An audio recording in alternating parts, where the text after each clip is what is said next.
Hey, aren't you the guy from that interview?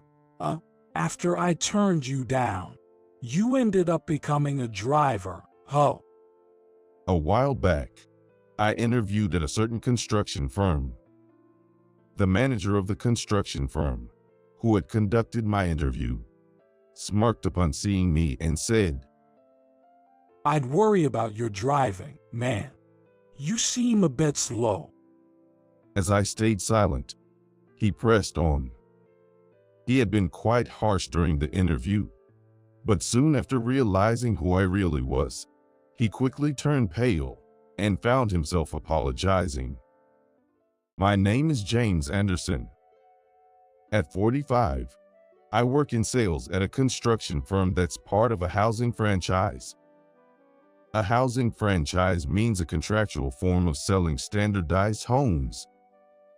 Despite the limitations of offering standardized packages, I found fulfillment in building ideal homes by listening to clients' needs and proposing solutions within what was possible. Communicating with clients, sharing their worries and joys, was what I cherished in my work. I absolutely love my job. I live with my wife and daughter, and my father-in-law, who is the president of the franchise headquarters.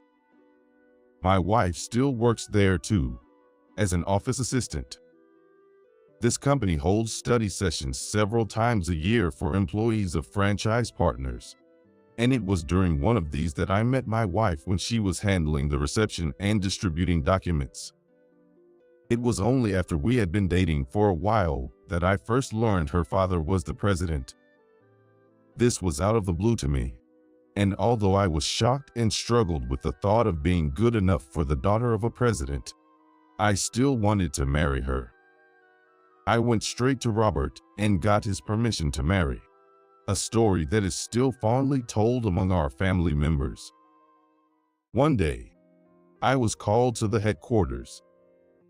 Robert, who had kindly welcomed me years ago when I audaciously asked for his daughter's hand in marriage without an appointment, was now 63 years old. Facing me in his office, Robert started the conversation. As I've mentioned before, I plan to retire from being president when I turn 65. So, I want you to take over as president in 2 years. Would you start training as my assistant from now? This had been discussed before. Robert didn't suggest this just because I was his son-in-law. He liked how I sincerely dealt with every client. And since the president of the construction firm I worked for had agreed to this, I nodded to Robert's words, thinking the day had finally come. Although I'm inexperienced, I will serve with all my heart. Thus, I transitioned from running around on site to learning the ropes of being a president at the headquarters. The job as a presidential assistant was new to me, involving a wide range of tasks. While I got more opportunities to appear in glamorous settings, unlike my sales days at the construction firm, I still felt something was missing. I missed the real voices from the field, like staying late to discuss how to fulfill clients' requests, or seeing their joyful faces when looking at their new homes. However, as someone destined to become the next president. Anyway, as I focused on fulfilling my duties as an assistant, I was approached one day by the head of the customer center for a consultation. It was reported that complaints have been increasing significantly lately for a certain construction firm affiliated with a franchise. The biggest complaint seems to be that the completed homes are far from what was expected. The manager said that multiple warnings have been issued to that construction firm in the past. However, to no avail. The same kind of complaints kept coming in. A home is often the biggest purchase in a person's life. If people find out that their new home is far from what they envisioned, their disappointment is immense. Moreover, distrust toward the construction firm could eventually extend to the franchise headquarters. Believing that immediate action was necessary, I promptly informed Robert about the situation with the construction firm. May I go back to the field just once more? Even after warnings showed no effect. I wanted to see the situation for myself. All right, see what you can do your way. Saying that, Robert glanced at me and chuckled wryly. I know how passionate you are about being on site. I do feel guilty for pulling you into the presidency. It's not forever, but for now, this issue is in your hands. Thank you so much. I expressed my heartfelt gratitude deeply and applied for a sales position at the construction firm in question, where an opening had just been advertised. Being sent from the headquarters could make them wary. So I decided to enter as a regular job seeker. And on the day of the interview, the person who appeared as the interviewer was Dave, the manager of the construction firm. I knew some basic information about him from the documents at headquarters. It appears his father is the president of this construction firm, and he's expected to take over as president in a few years.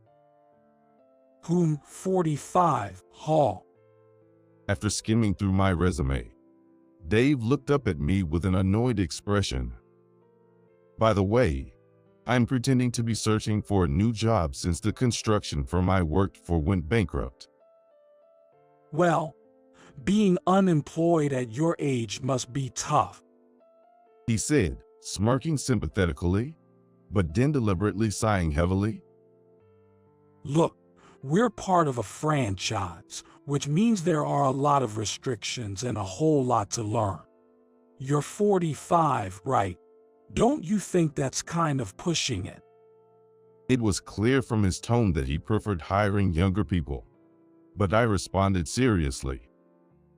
True, I am 45, but I bring experience that younger folks don't have.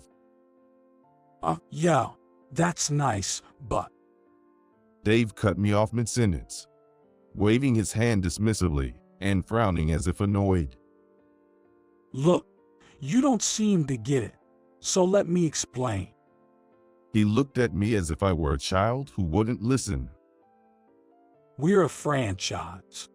To make a profit while paying royalties to headquarters, it's more important to secure a number of contracts than to indulge in some client's fantasy. Do you get that so far? His attitude suggested he thought I was completely clueless. To secure these contracts, we need aggressive sales. Younger, energetic people are simply more practical for us than tired old men. Even someone as slow as you can understand that, right? Dave smirked and sighed again. Indeed, his argument got some points. How to balance the pros and cons of franchising greatly depends on the mindset of the construction firm, and ultimately, the business owners. And Dave's stance was completely opposite to my client-first approach. I couldn't help but counter him. Of course, we're not volunteers here. I understand the need to make a profit. But for our clients, a home represents their dreams and hopes. It's crucial that we engage with each one of them. But once again, Dave interrupted me. Hog, what's an unemployed old guy like you talking about? You're pretty cheeky. He had been looking down on me with a smug grin. But the idea of being lectured by a middle-aged unemployed man seemed to really annoy him, and he glared at me fiercely. You talk about soft stuff like that, and that's why you're unemployed. You say your company went under, but weren't you actually fired? He glanced at me, noticing my silence, then eventually returned to grinning smugly. With a smirk back on his face, he pointed his index finger at me and said, Anyway, complaints like that are for headquarters to deal with, not us. You get it now, right? We don't need old guys here. With that, he made it clear he wanted me gone. abruptly ending the interview? I sighed involuntarily. Until this interview, I had hoped I could somehow help steer the construction firm in a better direction. But with a manager like that, complaints about the firm were unlikely to stop. Disheartened, I called Robert, my father-in-law and the president, to report the outcome. A few days later, back at my job as a presidential assistant, I was driving Robert from a meeting with a business partner. As we were about to head back to headquarters, Robert said, "There's a place I'd like to stop by first." "Okay." Although we had no other appointments outside, we had some time, so I followed his directions and drove to the specified location. It turned out to be the very construction firm we were discussing. Well, it's an honor to have the president of headquarters stop by. As soon as I parked the car, Dave, recognizing it as the company car from headquarters, rushed out and showed a fawning attitude to Robert. But when he noticed me getting out of the driver's seat, his eyes widened slightly before he sneered and addressed me. If it isn't the old man from that time. Oh, you got turned down by us and became a driver, huh? This guy came to interview at our place a few days ago. Well, he didn't meet our hiring criteria, so I had to turn him down. Dave explained, ingratiatingly looking over at Robert, who was standing by. Then, turning back to me with undisguised contempt, he continued, Hey, if your driving injures the president, I won't let it go. You know, I'm worried because you seem so slow. His loud laughter was the only sound in the awkward pause that followed. But cutting through the tension, Robert finally spoke up. "Hey you, is that how you speak to the next president?" Huh. Dave tilted his head, confused by Robert's words. Next president. This man, this gentleman, is. "Yes, that's right. The man here, James, is my son-in-law. He's currently assisting me as a presidential aide, but he will eventually take over my position." Stunned, Dave muttered, and Robert affirmed with a stern look. "I've known your father for a long time and have held him in high regard, but unfortunately, it seems you don't fit our company philosophy. We'll need to reconsider the franchise contract." Dave's face drained of color as Robert informed him of this. In a panic, he started to make excuses, his smile tinged with flattery. I apologize for the oversight. If I had known, I would have shown the proper hospitality. Oh, you're too sly. Sweating profusely, and with a strained smile, Dave turned his awkward charm back on me. However, Robert dismissed his words. "Oh, you didn't know about him, is that what you're saying? That means you must not have attended any of the headquarters training sessions, am I right?" Well, that's... Caught by Robert's pointed question, Dave's eyes began to dart around nervously. However, Robert persisted in his advances toward him. "If you had attended even one recent training session, you would have known he is the next president." Well, that is... Dave was rubbing his hands together as he glanced around. At that moment, a car pulled into the parking lot, and an elderly man stepped out with a surprised expression on his face. I recognized him. He was the president of this construction firm. What's going on here? It seemed he had just returned from being out. But when he stumbled upon the scene where Robert, the president of the headquarters with whom he had a personal relationship, his son-in-law, and his own son were apparently having a dispute in the parking lot of his own construction firm, He wore a clear expression of bewilderment. Please, come inside. Urged by the firm's president, we moved to the reception room where I explained the origin of the complaint and that his son had apparently been missing the training sessions. Upon hearing my explanation, the president turned his gaze sternly toward his son. What's this about? His voice strained with anger and disappointment. His son finally admitted his negligence. I've been busy with work, and it's been a hassle.